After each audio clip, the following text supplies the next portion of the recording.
The reason why Jesus came back and died is because of the covenant that the Almighty spoke out of his mouth, kind of like a vow. The Almighty, he told Adam and Eve, he said, if I would not have spoken this vow out of my mouth, I would have forgiven you and Eve, and I would have taken you back into the Garden of Eden. So there was literally another way.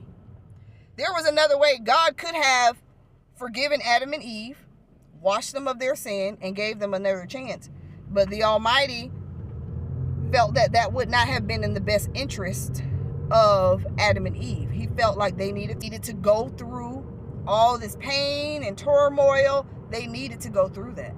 And I need to see that while you are going through this, that you will still follow me, that you will still love me.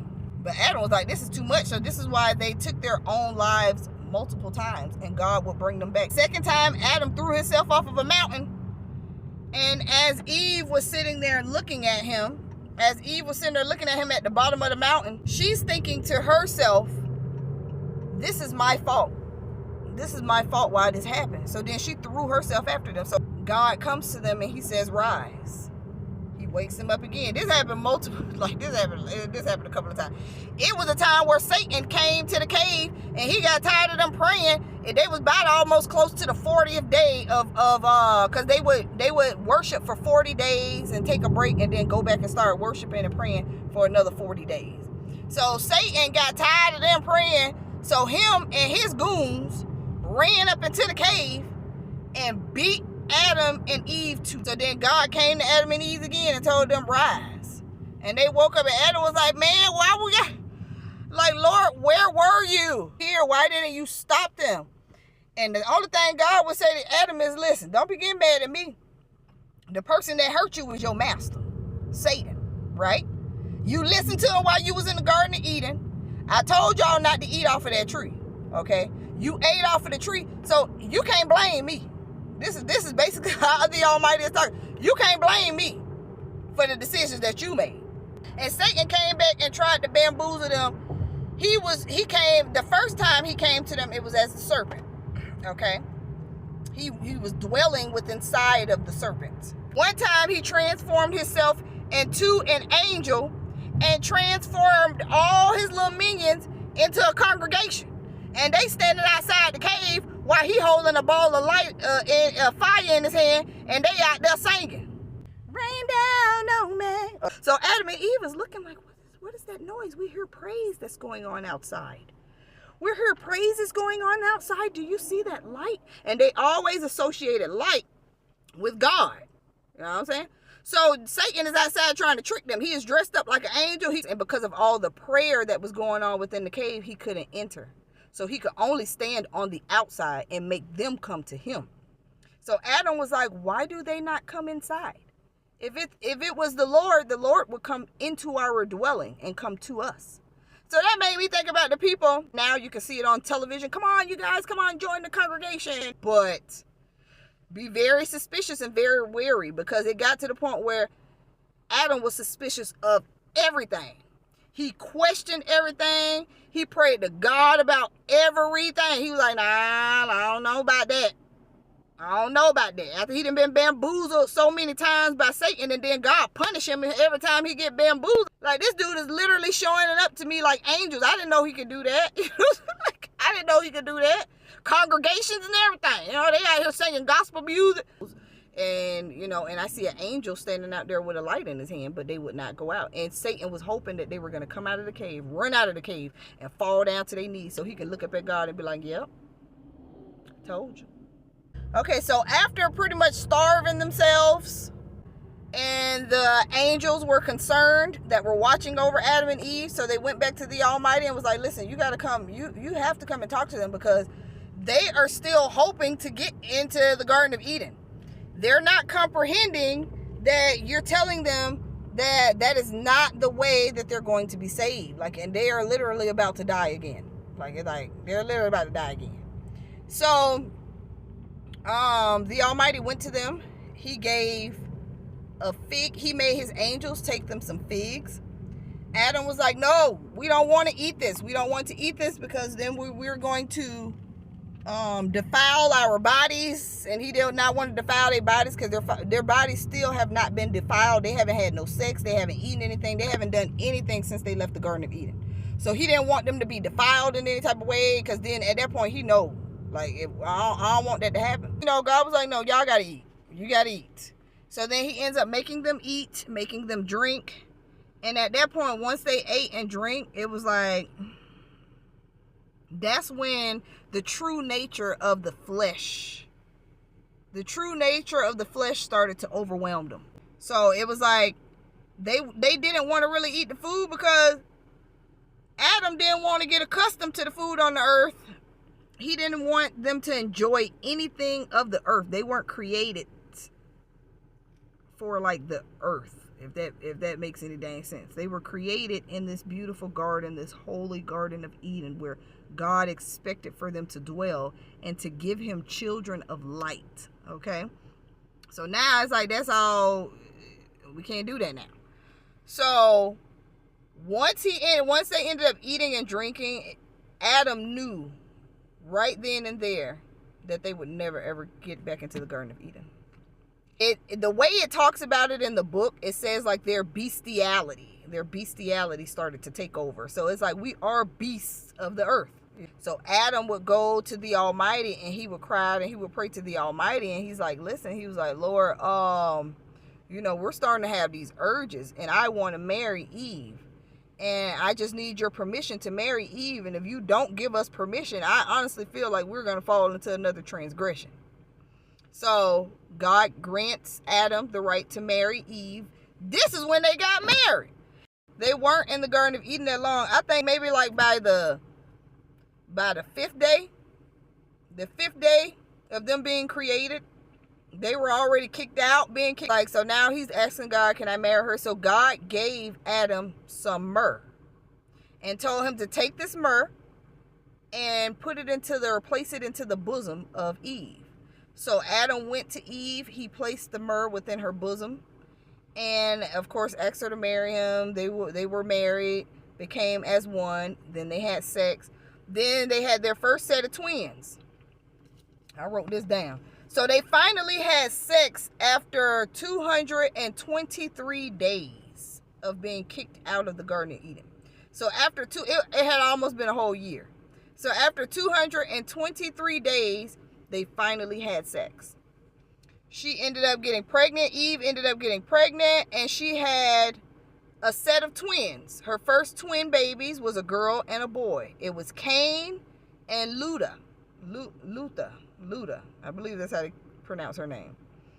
So then after Cain and Luda was born, and Cain, by the way, they named him Cain because Cain, the name represents hater. Because he was hating on his sister while they was in the womb. This is what it's stating in this book. He was already hating on people. Before he even came into the world, he was already hating. So he was hating on his sister while in the womb. So when he came out, they named him hater. So then they had a second set of twins, and their second set of twins, it was another girl and another boy, and they named them Abel and Aquila. So Cain had a sister, and Abel had a sister, but they don't tell y'all that in the Bible. That's why I say the Bible is like the rich dummy terms. It's the elementary verse. So it says that Cain, during his offerings, all right, the reason why God wasn't accepting his, it says that Cain's heart was on murder during the offerings.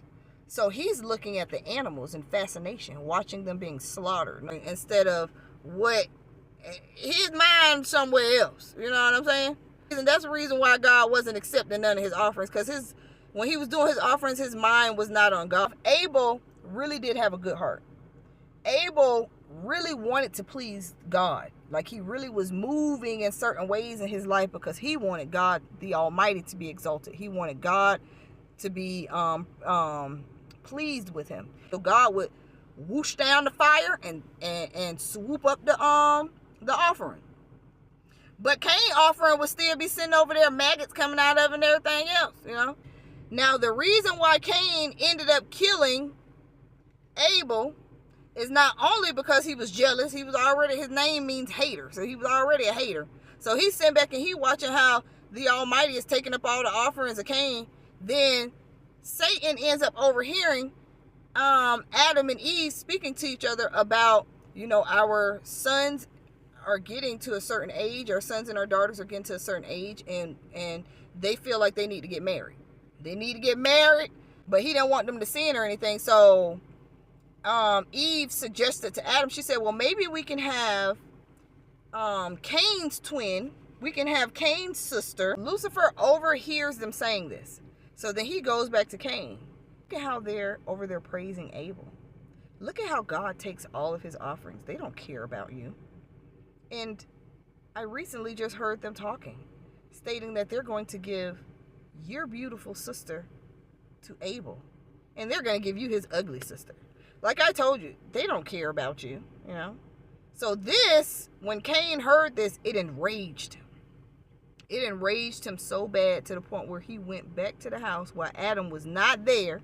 He beat Eve, y'all. Was in there going off. No, that ain't going to happen. That ain't going to happen. Coming to the day of the murder, when Cain actually killed Abel, after him finding out that, Abel is going to be the one to marry my sister, and he wanted. So, of course, before this, Lucifer then put in Cain's head, like, yeah, you need to get rid of him. You need to get rid of him. So, Cain walks up to his brother. He's in so much rage, but he's hiding it with a smile. Just so different than these serial killers that be out here that can literally lure you into their vehicle being so nice and so kind and so sweet. So Cain goes up to his brother. He was like, hey, bro, man, let's go over here up to the mountain. Maybe we can go up there. We can pray. You can show me how you do some of your offerings or whatever. I can't remember word for word, but he's being nice to him. He's trying to get Abel to go with him. So Abel, looking at how sweet and nice his brother is being, and he's like, oh, okay, sure. So as they're walking off, going to wherever it is that Cain is trying to lead him to so that his parents can't see, he ends up getting Abel, as he starts to allow Abel to walk a little bit in front of him as he lingers a little bit behind. Once he feels like the coast is clear, he picks up his staff and he just starts beating Abel in the head. So now Abel is on the ground, probably in shock, dang, they're going in and out of consciousness. And I believe Abel looked up at Cain and said to him, like, pretty much, if you're going to do it, do it. Cain threw down the staff and he picked up a huge stone and he proceeded to bash Abel's. Now, because Abel was so righteous and his blood has been spilled on the ground, the earth was literally upset. The earth started to tremble and rumble, and Cain got scared, like, oh my God, like, what I'm saying? He's standing out there and the earth is shaking, like it's like a true earthquake coming on. So he turns to try to run, but as he's trying to run, the earth shifts him back to Abel's body. He tries to run left, the earth pushes him back to Abel's body. The earth is literally mocking him and pushing him back to Abel's body, like, look at what you did. The earth continued to do this until the Lord spoke. The Almighty came to Cain and asked Cain, where is thy brother Abel? The Almighty asked him again, where is thy brother Abel? Now it says within these books, the first and the second book of Adam and Eve, it says in here during this story that the reason why the Almighty was asking Cain that, even though he already knew the answer to it, but the reason why he was asking him is because he wanted Cain to repent. If Cain would have repented right then and there, fell down on his knees and felt bad and said, I killed my brother, God would have forgiven him right then and there. According to this book, he would have forgiven him. Even though he knew he was a little wicked, little something. He still, the grace of God, he still, after he done killed his brother, the righteous one, he still would have forgave him. So instead, what God did, instead of him cursing Cain, he cursed the ground that Abel was killed on. He cursed those grounds, and then he banished Cain. And Cain he put a mark on Cain. The mark that he put on Cain pretty much insinuates that, he killed his brother. But it also prohibits anyone from killing him. So anyone that were to kill Cain, because Cain was like, if you send me out there, somebody might kill me, or whatever. And the Almighty pretty much told him, if anyone kills you, they will suffer 7 times fold. So he kind of put like a protection on Cain, or something on Cain to where if anybody were to hurt Cain, they're going to get punished 7 times fold. And so after Abel died, 7 years passed, and Eve ended up having another baby. And they prayed for a boy, and they prayed for him to be beautiful, just to be perfect. For Abel's sister, because they needed a boy for her. So when Cain killed Abel, he was 17. And Abel was 15. So 7 years later, his sister would have been 22. God created this baby perfect. This baby was beautiful. You know what I'm saying? Like, he was beautiful. And they named him Seth. So the offsprings of Seth, they all of the righteous ones stayed at the top of the mountain. And they dwelled close to the cave that Adam and Eve were banished to. Because when Adam and Eve left out of the Garden of Eden, when they were kicked out of the Garden of Eden, God told them that they had to go down into this cave. And the cave dwelled right under the Garden of Eden. But then later on in the story, it lets you know that they all ended up, all the righteous ones were on the top of this mountain. So that lets you know where the Garden of Eden is right there. The Garden of Eden is not necessarily planted on earth. It's like between earth and heaven. Because they were able to look up and see the angels praising in heaven. They could see heaven when they were in the Garden of Eden. So Lucifer said to Seth, he was like, you see those people down there? You should come down there and join us. We have so much fun. He was like, you should come down there and join us. We have so much fun. He said they're surrounded by beauty.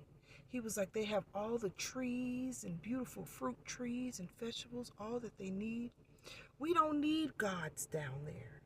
We are as gods. You know what I'm saying? Like, he said all kind of stuff. So Seth's sitting there like, whoa, that sounds amazing. You know, because the devil obviously has the gift of gab. He can sell anything. So he was like, oh, that sounds amazing. He was like, okay, so this is what you do. Meet me here tomorrow. This is what Seth, Adam and Eve's son, is telling him. Meet me here tomorrow, because I got to go home and I got to tell my mom and dad. I got to tell my mom and dad, and if they say that it is okay, you meet me here tomorrow, and I'll go down there with you, you know? So Satan is looking like, oh, hell no, this one too. He a little too smart. You know what I'm saying? He a little too smart. He was like, no, you can't go home and tell your mama and your daddy. Because if you go home and tell your mama and your daddy, they is not going to let you come with us. Come with me, you know. But Seth still stayed steadfast. And he went home and he told Adam and Eve. And Adam and Eve knew it was Lucifer. And they was like, listen, that is Lucifer. That is the dark one. That is the evil one. That is the one he will try to tempt you in all. So Seth listened to his parents, and Seth got all the way up into old age, and they never allowed Seth to go anywhere by himself. They follow him everywhere.